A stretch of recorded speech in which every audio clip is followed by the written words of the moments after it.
విజయనగరం జిల్లా ఎండింగ్, శ్రీకాకుళం జిల్లా స్టార్టింగ్‌లో ఒక ల్యాండ్ వచ్చిందండి. యాక్చువల్‌గా ఇది 30 ఎకరాల ల్యాండ్ అనమాట. సాధారణంగా శ్రీకాకుళం జిల్లా అనగానే చాలా లోపటికి వెళ్ళలేము అనుకుంటారు. లేదు, విజయనగరం కాంప్లెక్స్ నుంచి ఈ ల్యాండ్ దగ్గరికి 35 కిలోమీటర్లండి.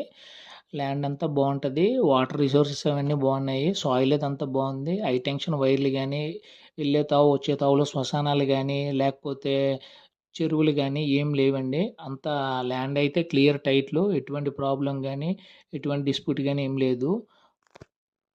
సాధారణంగా చాలామంది ఏం చెప్తారంటే, ల్యాండ్ అమ్మేటప్పుడు, కొనేటప్పుడు దాని ధర అవే మాట్లాడుతారు. వాటిలో మైనస్ పాయింట్‌లయితే ఏం మాట్లాడరు.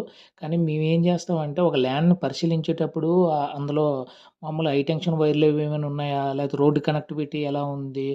ఫస్ట్ ఆఫ్ ఆల్ ఒక ల్యాండ్ చూడగానే దాంట్లో ప్లస్సు, మైనస్‌లు అన్నీ చూస్తామండి. అవన్నీ బేరీజు వేసే మేము మీ ముందుకు తీసుకొస్తున్నాం. చెప్పడం అయితే ఎకరం 35,00,000 చెప్తున్నారు. సిట్టింగ్‌లో తగ్గుతదంటున్నారు. ఎవరికైనా ఇంట్రెస్ట్ ఉంటే కాల్ చేయండి.